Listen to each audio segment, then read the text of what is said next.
Kashi put up a show for its son, whom they have embraced and who has adopted the city. And he said, I have dedicated myself to Ma Ganga and to Kashi. PM Modi was accompanied by the UP CM Yogi Adityanath as he greeted a sea of supporters who'd been waiting for hours to catch a glimpse of their Prime Minister. People from different communities welcomed the PM at 100 different points across 11 zones during this entire roadshow.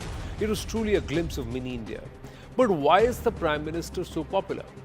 The Prime Minister held that 5-kilometer long roadshow amidst blowing of conches, sounds of drum beats and chanting of mantras. An ode to Kashi was also witnessed. There was Shehnai rendition by the kin of Ustad Bismillah Khan. Shanknaad and Damru Dal were heard at various points. Old and new pictures of Varanasi's developments also adorned the sides. Pictures of Kashi celebrities were plastered across the city. Ode to Pandit Madan Mohan Malviya, Pandit Kishan Maharaj, tribute to Tulsidas Ji, Kabir Das and Sant Ravidas. All of this adorned that entire route, nearly 6-kilometer long. Prime Minister Modi's connect with Kashi has also become iconic by now. He's left an indelible mark on the oldest city in the world, with especially the unimaginable work around the Kashi Vishwanath Dham and that corridor. Let's take a look at some of the biggest projects in his constituency over the last 10 years, 2 years of his two terms of PM Modi as MP from Varanasi. First, of course, is the Kashi Vishwanath corridor. It may just be worth 800 crore, but the impact that it's had on Kashi and its denizens is one that will be seen over centuries going forward. PM has also laid the foundation stone of projects worth more than 12,000 crore rupees. LPG bottling plant by HPCL in Sevapuri, Sant Ravidas Museum worth about 62 crore rupees, the Sigra Sports Stadium Phase 1 and District Rifle Shooting Range has also come up, construction of the Varanasi Ranchi Kolkata Expressway Package 1, the electric catamaran vessel provided by IWAI, the rejuvenation of ponds and redevelopment of parks. Of course, the mood on ground is that a hat-trick is pakka for the PM, but it could be perhaps a historic margin, greater than what's been witnessed in the last two elections. 2019, he won by more than 6,74,000 votes, ladies and gentlemen. This time they say the gap could be more than 8 lakh. In 2014, he won this with a 56% vote share. Other contenders left far behind, with the Aam Aadmi Party trumping the Congress, which was reduced to a single digit. Interestingly, till then, the BJP had been winning with vote share of about 30 to 33%, but 56%. PM, massive jump, 25% in the BJP's vote share. 5 years later, that vote share increased even more, by 7% more. 2019, it touched 63%. This time the AAP was not in the fray, but Samajwadi Party was. AAP's vote share went to Samajwadi Party and Congress, and both of whom witnessed an increase but were distant second and third. So clearly the Prime Minister has won the hearts of the people of Kashi, who come out and say, 2/3 se bhi zyada se jeetenge, 5 lakh aaj aaye hain, 5 lakh kal aayenge. That's what the ground voices were telling us when we spoke with them earlier this evening. So PM is out there, but is this a larger message too? Those 400 Paar doubters, are they seeing these?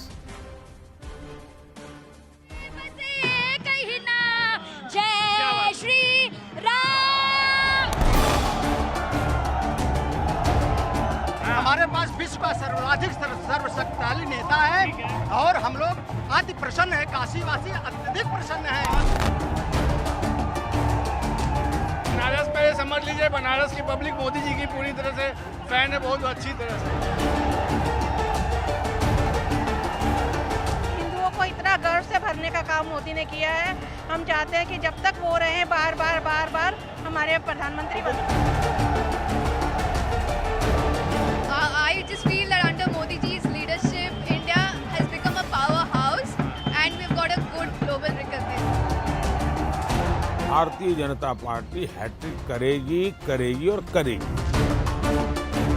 ये मोदी कहता है इसलिए करेगी ऐसा नहीं।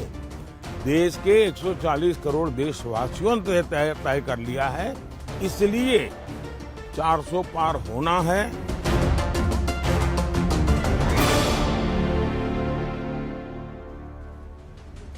So the roadshow is over, ladies and gentlemen. In a short while from now, we should get visuals of Prime Minister Narendra Modi inside the Kashi Vishwanath Dham, offering the puja to Adi Vishweshwar, what the program is for the morning of Tuesday. Let's try and get a sense of it with Siddhant. Siddhant, you've been tracking this roadshow. 5 lakh was the estimated turnout. Is the PM, was he able to keep schedule? And this is after a slew of interviews in Patna to reporters, having engagements through the day, that he touches down in Kashi and does nearly about a 3.5-hour roadshow, and now puja inside Kashi, the Vishwanath temple. Well, that's right, Anand. Going by PM's schedule, by now PM should be inside the Vishwanath temple for the puja, as you rightly pointed out. And trust me, Anand, today was complete madness on the road of Varanasi. In fact, we were doing bulletins at that point in time, and you know, the craze that I witnessed today cannot be explained in words. More than 5 lakh people, Anand, and could be even more than that. And tomorrow also in the morning, PM is likely to go to the Dashashwamedh Ghat. He's also going to take a cruise ride in river Ganga. Post that, he is going to seek darshan of the Kotwal of Varanasi, and after which he will be going to file the Kal Bhairav. After which he will file the nomination, and most important one, Anand, post that he is going to meet Karyakartas. So a local level Karyakarta told me, Anand, and he told me not to mention it, but I'm mentioning it here. So the capacity of the hall where Prime Minister is taking the meeting is less than 50,000. And the Karyakartas, those who are excited to meet Prime Minister, is more than 50,000. Now it's up to BJP district unit that how they are going to handle tomorrow's meet and greet of Karyakartas with Prime Minister. But what I am told is that it's going to be very challenging when Karyakartas will meet Prime Minister, because the capacity is of 50,000 and the Karyakartas, the list of Karyakartas are more than 50,000. So that is a level of excitement, Anand, and I have never witnessed this grand road show of anyone, not even Prime Minister Modi ever before, what I witnessed today in Varanasi. Clearly, this time's margin is going to be more than 8 lakh, Anand. More than 8 lakhs in Kashi itself. Around what time, quickly just Siddhant, yes, what time is the Prime Minister going to start on Tuesday morning? Yeah. Well, we can expect him to start by 9 in the morning, Anand. This is what we have been told, and there are a lot of things lined up for him. Pujan at Dashashwamedh Ghat, then a cruise ride which Prime Minister will take, then a darshan at Kal Bhairav, the Kotwal of Varanasi. उनकी इच्छा के बिना कुछ भी काशी में नहीं होता है. वहाँ आना है तो सर झुकाना है, and Prime Minister knows that very well. Post that nomination, और उसके बाद कार्यकर्ताओं से मुलाकात. Right. Thank you for that, Siddhant. It's been a long day, and it's going to be yet another early start for you and the other teammates from the News 18 network who are on ground in Kashi. Thank you very, very much for your update. And we'll get you those pictures from inside the temple as soon as they are available. For the moment, the Prime Minister, after the roadshow, is expected to go in. Now, is there perhaps a greater discussion on the Kashi Vishwanath Dham and the way forward? Or is the puja going to be a private affair for the Prime Minister and not for the cameras? And it will all be where the Prime Minister is available, the next or visible, is going to be Tuesday morning. But the larger question, and let's bring in our guests on that. If this is what Varanasi is laying out for the Prime Minister, where reporters are saying that this is unprecedented even for the Prime Minister, the kind of turnout. People from all walks of life across the length and breadth of Bharat were present there, and they came to attend the rally. They didn't steer clear of it, but they came to attend. Now, is this a message for those who are doubting this 400 Paar claim? Earlier in the day, the PM was in Patna, where he spoke to a lot of the reporters across who generally follow the Prime Minister's office's beat. And there again, there was a solid confidence that came across that it's going to be 400 Paar to pakka hai ji. So that's something which he's told multiple channels and multiple people. Now, is this all hubris? Is it hyperbole? Charu Pragya, national spokesperson of the BJP, with us. Veer Sanghavi, senior journalist and author, and who's going to be through this election journey with us here at the News 18 network. We also have Abhishek Banerjee, author and columnist, and Lokesh Jindal, political analyst. Namaste and Jai Hind to everybody. Thank you very, very much. Abhishek Banerjee, the markets were shaking a bit. Rumor mills were abuzz. Oh, it's all going south for the BJP. Nothing's working. There's a massive erosion in the vote share also. Forget 400, they're not even getting to 300. All this talk's been doing the round for the last 36 hours. What does Varanasi do to settle that doubt? Yeah, and then I think the one thing that the opposition has perfected over the last 3 or 4 years is the art of the social media rumor. And as you can see, that is fully at play in this election. Even back in December, there was this idea that the Congress is winning all 5 states, or at the very least, they're winning 3 or 4. But we saw exactly what happened. To me, what is remarkable about this election is that this is the first time, I think, in maybe 20, 30 years, that there is no debate even on which is going to be the largest party after the election, right? Is there anybody who seriously believes that the Congress can win more seats than the BJP? There is nobody so crazy in this country. And if you look at the top 5 states in the country, the 5 biggest states, Uttar Pradesh, Maharashtra, then West Bengal, then Bihar, then Tamil Nadu. Together, I added these up. These account for 249 Lok Sabha seats. And if you think about it, the Congress might not get 10 seats out of these 249.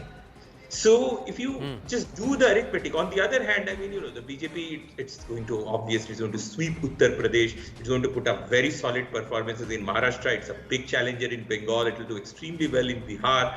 And maybe it will even open an account in Tamil Nadu. So it tells you how much the gap between the two parties has become. So if you just look at these successive elections, in 2014, people were like, will BJP manage to cobble together a coalition government? Is it possible? By 2019, they were saying, can they retain the majority? Now the rumor mongering is that, well, they might not get 400 seats. I mean, the expectations are changing so much. So, every election has a characteristic. Look at the rumor mongering in this election. It's that, they'll not get 400. Last time the rumor, they'll not manage their majority. If you go back to 2014, they were saying, Modi is such a polarizing figure. How will he get enough allies to reach the 272 mark?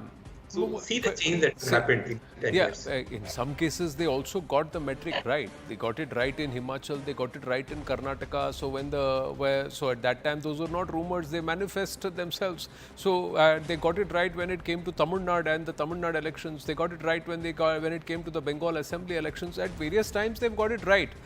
We've got pictures of the Prime Minister from inside the temple, and he is sitting there, and that's the traditional position where he sits and then he offers that puja. It's a privilege to be able to have witnessed that and perform that puja also, to be able to go and do that darshan. This is the Shivalinga that was installed by Ahilyabai Holkar. This is not the original Adi Vishweshwar. So this is the Shivling that was installed there and kept there and that was put back and restored and placed there by Ahilyabai Holkar. Interestingly, Nandi is actually looking away from this Shivling and it's looking at a different direction. But that matter currently is sub judice. There is a lot that's to be spoken around Gyanvapi and Adi Vishweshwar. But the Kashi Vishwanath corridor has changed Kashi's fortunes. It's put Kashi back in the spotlight across the world. More number of tourists have visited Kashi compared to some of the hottest tourist destinations, not only in India but across the world. Veer Sanghvi, your thoughts on the rumor mongering, on the roadshow today, and does it settle doubts?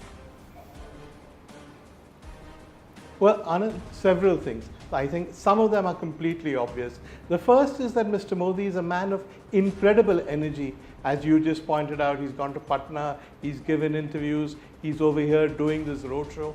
I can think of no other politician in the history of India who has his commitment and his energy. I think people realize that. Secondly, when it comes to Varanasi, though Mr. Modi is a Gujarati, I think the people of Varanasi have adopted him. He's become the favorite son of that constituency. The kind of response he's evoked, the kind of visuals you were showing are unprecedented. I think you have to acknowledge that. The third is that in many areas in the Hindi belt and many states in the Hindi belt, we actually sometimes underestimate Mr. Modi's popularity. When the UP election happened and they won a record successive term, people said, it's because Yogi Adityanath is so popular. I don't think so. Maybe he is popular, but it was essentially a vote for Mr. Modi. It was the same thing in Madhya Pradesh, which many pundits and rumormongers, you'd call them, had written off and said that the Congress was going to win. The fact that the BJP pulled it off, and pulled off what?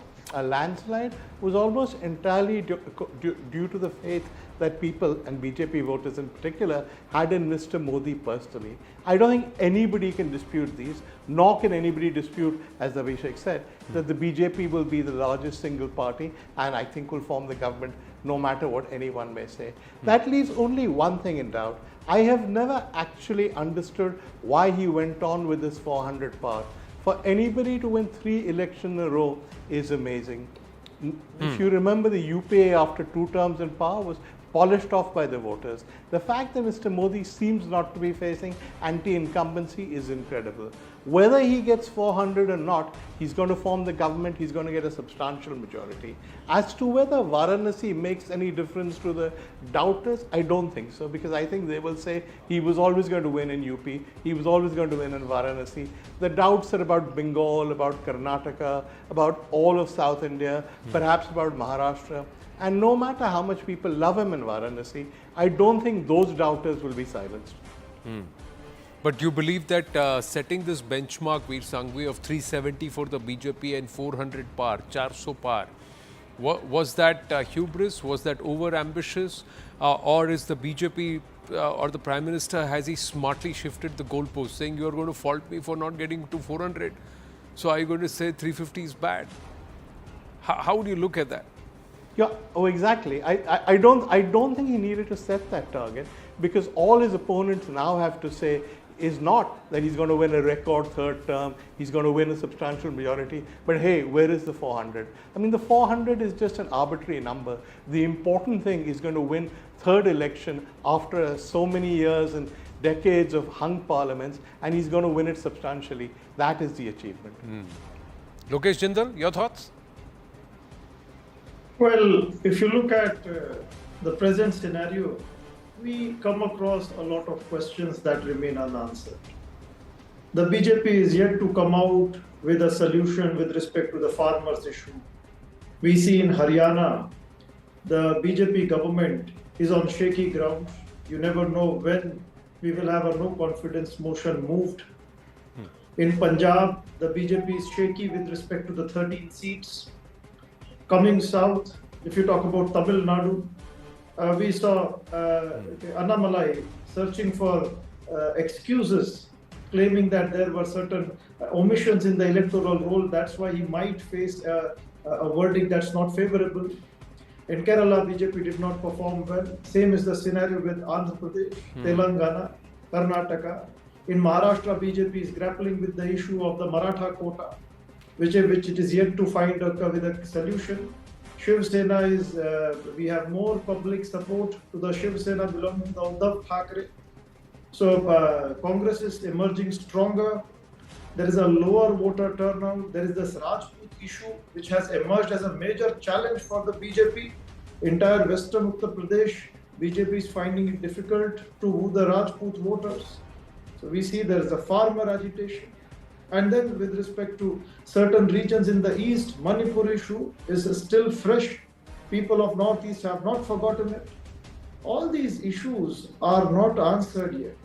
Now with respect to the roadshow at Varanasi, even if the Prime Minister wins with the 75% voter share or 85% vote share, but still Varanasi is going to send only one representative to the parliament. The other constituencies, the issues are different, the voters are different, the candidate is different. So with one constituency, you cannot generalize the electoral outcome of the entire polls that are taking place. BJP has a long road to travel, and given the lower voter turnout, I see it as a major cause of worry for BJP. Okay. Because yes. As of now, 66% is the average across the 3 phases. The 3rd phase also, 4th phase also seems to be doing it at the somewhere hovering around that number. We'll have to wait for the Election Commission of India to say whether it hits that average of 66% or if it is more than that, because the turnout has been far more encouraging compared to the first 3 phases.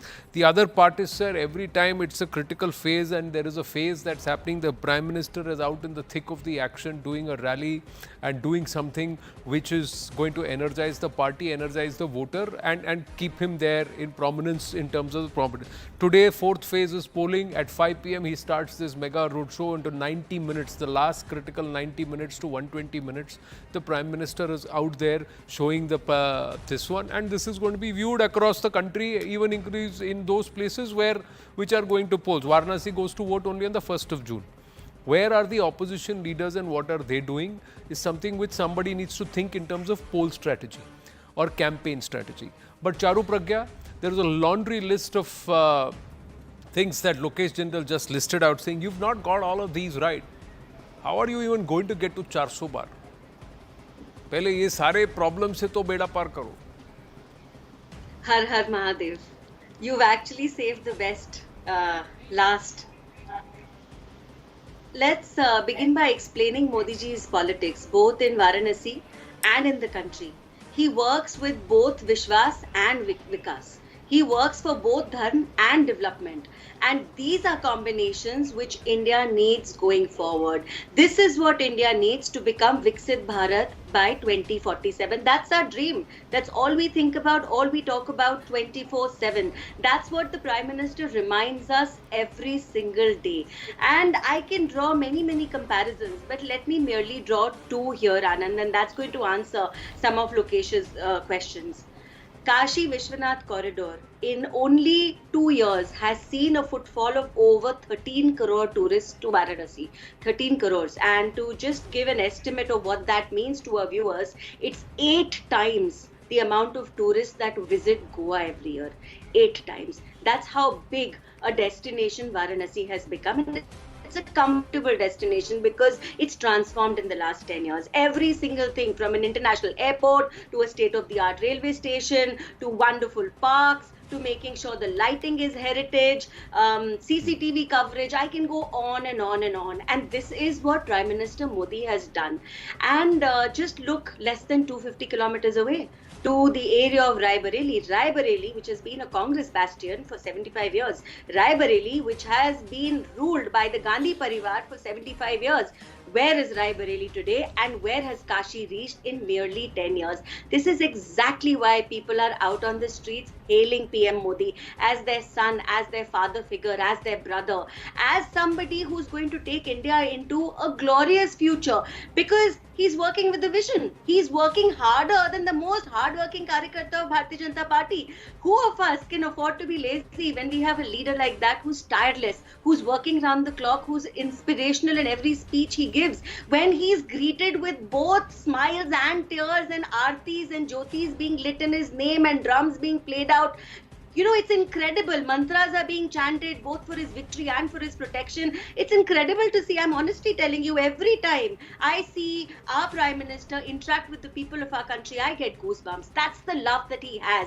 And do you think lazy political leaders can beat that? I don't think so. So Congress can sit on any kind of a high horse and do rumor mongering. But the fact is, elections are not won on Twitter.